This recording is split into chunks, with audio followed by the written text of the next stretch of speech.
ಬೆಳಗ್ಗೆ ಟೈಮು ಟಿಫನ್ನಿಗಾಗಲಿ ಮಧ್ಯಾಹ್ನ ಲಂಚ್ ಬಾಕ್ಸಿಗಾಗಲಿ ಒಂದು ಶೀತ ಆದಾಗ ಬಾಯಿಗೇನು ರುಚಿ ಬರ್ತಾ ಇಲ್ಲ ಅಂತ ಅನಿಸಿದಾಗ ಈ ರೈಸ್ ಬಾತು ಬೆಸ್ಟ್ ಅಂತ ಹೇಳ್ಬೋದು.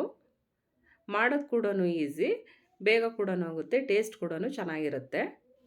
ಮೊದಲಿಗೆ ಒಂದು ಬಾಣಲಿ ಬಿಸಿ ಇಟ್ಟು ಒಂದು ಅರ್ಧ ಟೇಬಲ್ ಸ್ಪೂನಷ್ಟು ಕಾಳುಮೆಣಸು, 1 ಇಂಚಷ್ಟು ಚಕ್ಕೆ, 1 ಏಲಕ್ಕಿ, ಒಂದು 3ರಿಂದ 4 ಲವಂಗ ಇಷ್ಟನ್ನು ಹಾಕಿ ಸ್ವಲ್ಪ ಬೆಚ್ಚು ಮಾಡ್ಕೋಬೇಕು.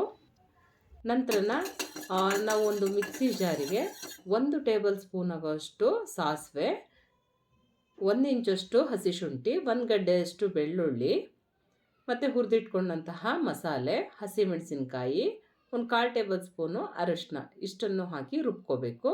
ನಂತರ ಒಗ್ಗರಣೆಗೆ 3ರಿಂದ 4 ಟೇಬಲ್ ಸ್ಪೂನ್ ಆಗೋಷ್ಟು ಎಣ್ಣೆ ಹಾಕಿ, ಎಣ್ಣೆ ಕಾದ ನಂತರ ಸಾಸಿವೆ, ಜೀರಿಗೆ, ಸಣ್ಣಕ್ಕೆ ಹೆಚ್ಚಿಟ್ಕೊಂಡಂತಹ ಬೆಳ್ಳುಳ್ಳಿ ಮತ್ತು ಕರಿಬೇವು ಇಷ್ಟನ್ನು ಹಾಕಿ ಫ್ರೈ ಮಾಡ್ಕೋಬೇಕು. ನಂತರ ನಾವೇನು ರುಬ್ಬಿಟ್ಕೊಂಡಿದ್ದೀವೋ ಮಸಾಲೆ ಅದನ್ನು ಇವಾಗ ಒಂದು ಮೀಡಿಯಮ್ ಫ್ಲೇಮ್ ಇಟ್ಕೊಂಡು ಹಾಕಿ ಚೆನ್ನಾಗಿ ಫ್ರೈ ಮಾಡ್ಕೋಬೇಕು. ಆದಷ್ಟು ಸಣ್ಣ ಉರಿಯಲ್ಲಿ ನಾವು ಫ್ರೈ ಮಾಡಿದಾಗ ಒಗ್ಗರಣೆ ಕೂಡ ಚೆನ್ನಾಗಿ ಬರುತ್ತೆ. ನಂತರ ಒಂದು ನಲ್ಲಿಕಾಯಿ ಗಾತ್ರದಷ್ಟು ಹುಣಸೆ ಹಣ್ಣನ್ನು ನೆನೆ ಹಾಕಿ ರಸ ತಗೊಂಡು ಇಟ್ಕೊಂಡಿದ್ದೀನಿ. ಅದನ್ನು ಇವಾಗ ಈ ಒಗ್ಗರಣೆಗೆ ಸೇರಿಸಿ ಇನ್ನೊಂದು ಸಲ ಮಿಕ್ಸ್ ಮಾಡಿ ಕುದಿಯೋದಕ್ಕೆ ಬಿಡ್ತೀನಿ. ಅದರಲ್ಲಿರೋ ನೀರಿನ ಅಂಶ ಎಲ್ಲ ಹೋಗಿ ಅದು ಎಣ್ಣೆ ಬಿಡ್ತಾ ಬರಬೇಕು, ಅಲ್ಲಿವರೆಗೂ ಫ್ರೈ ಮಾಡ್ತಾ ಹೋಗಬೇಕು. ನಂತರ ಕೊನೆಯಲ್ಲಿ ಒಂದು ಸ್ವಲ್ಪ ಉಪ್ಪು ಹಾಕಿ ಇನ್ನೊಂದು ಕುದಿಸಿದ್ರೆ ಸಾಕಾಗುತ್ತೆ. ನಾವು ಇನ್ನೊಂದು ಸಲ ಅನ್ನ ಮಿಕ್ಸ್ ಮಾಡಬೇಕಾದ್ರೆ ಉಪ್ಪು ನೋಡಿಕೊಂಡು ಸೇರಿಸ್ಬೋದು. ಇವಾಗ ರೈಸ್ ಬಾತಿನ ಒಗ್ಗರಣೆ ಎಲ್ಲ ರೆಡಿ ಆಯಿತು.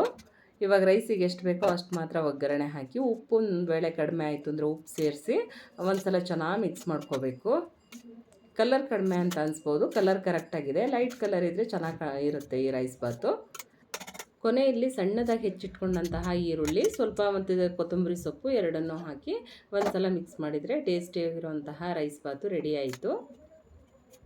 ಇದನ್ನು ಒಂದು ಖಾರ ಚಟ್ನಿ, ಪುಡಿ ಚಟ್ನಿ ಅಥವಾ ಉಪ್ಪಿನಕಾಯಿ ಜೊತೆ ಟೇಸ್ಟ್ ಮಾಡಿದರೆ ತುಂಬ ಚೆನ್ನಾಗಿರುತ್ತೆ.